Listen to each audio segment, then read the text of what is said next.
This is a short video first impressions of the BatleXP mini gaming handheld. And I say mini just because it is so small in the hand, and that is exactly why I wanted to get this in the first place. In fact, I actually traded for it, and I'll tell you the little trade sequence here in a little bit. But essentially, whenever I wanted to play my games, I would always play it on like a Retroid Pocket 4 Pro or on my Legion Go, which you can kind of see over there. And the thing is, once I got the Legion Go, I stopped playing with the Retroid. The Retroid was overpowered. I shouldn't say it's overpowered, but it was overpowered for the retro games that I would want to actually play on here, such as Game Boy Advance. So whenever I finally started playing some of these games, let me see if I could load up one. I actually wasn't able to get my save going, but essentially, I found myself just kind of like having that experience again with the Retroid. Like, oh, it feels like a Game Boy. It feels like that kind of fun feeling like I'm laying in bed, not supposed to be up kind of thing. And having that nostalgic sound and playing these games on a screen that's relatively around the same size it needs to be. And on top of that, it actually has a pretty decent screen. Let me mute that there. I just think that that's something important. But whenever I stopped playing the Retroid Pocket, I stopped playing those retro games because the Legion Go can play anything I want retro gaming wise. Although I am having weirdness with Vita and Wii U, but I digress. I want to be able to play more retro games on a handheld that I can just slip in my pocket. This thing is $40 on average, from what I understand. And there are some pros and cons, and I'm going to talk about those. Pro, I think these controls are pretty good. Like the thumbsticks are very short. I don't like that. It reminds me of Joy-Cons, but not necessarily in a good way.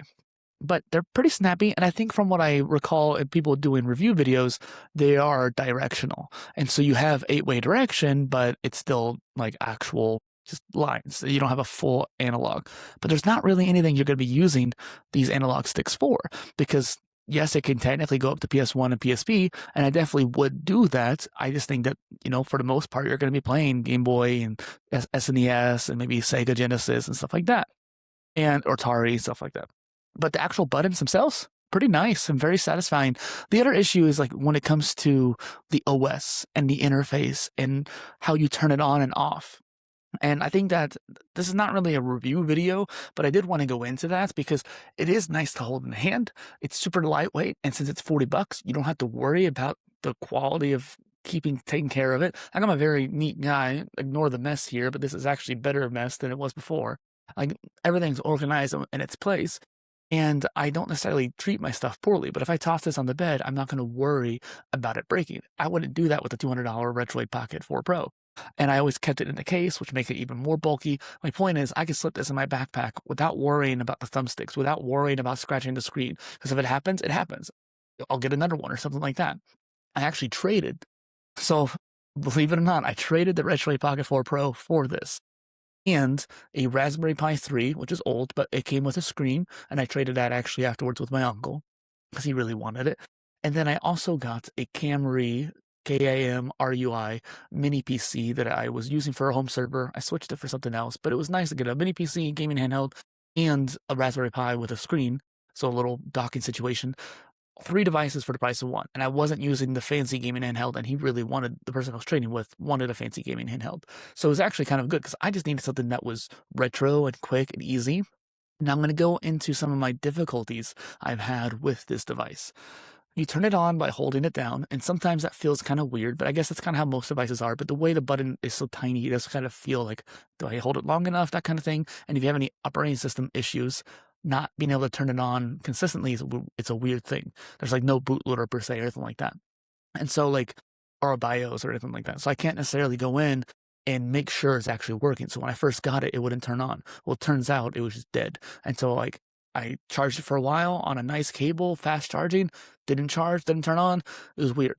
When I got this, it didn't come with the SD card because he wanted to keep it. So I plugged in mine, and I had a hell of a time getting either the BatleXP OS, Dark OS, or one of the third other ones, Muffin or whatever the heck it was, on this. I put it on, I installed it properly, and I had like more than one SD card I tried. I turned it on, wouldn't work. Tried it with a different one, it turned on, but I couldn't get enough games on there. So it was a 64 gig drive, put like 10 gigs towards operating system, cool, but it would only make a partition for 1 gigabyte for games, despite the fact there's 53 other gigs right there. So it doesn't make any sense, and that just kept happening no matter how many times I redid it. So eventually I was able to get the SD card from the person that basically hadn't wiped it yet and just made a deal with him. Got the SD card, works out of the box. I'm gonna put my games on there now too. And I just think that being able to have something like this is really neat. And from what I understand, there's a ton of clones of this. And I mean, this is a clone probably on its own too.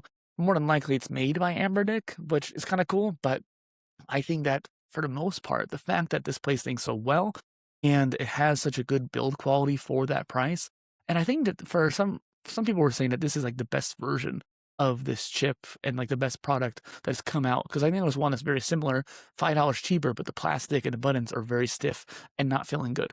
I'm not very picky with buttons. Let me see if I can get this in the mic. But the fact that they feel good, I did notice that on a cheap handheld. Like, I'm not gonna go out of my way to test it and like always feel so nice, smooth on my fingers. But the fact that it did, I want to throw it out there. Quick video. Hope you liked it. Let me know if you have any questions about it. I may or may not keep it. And if there's a different device, like the new Aya Neo Pocket thing looks really cool, and or Micro 2 or whatever it's called.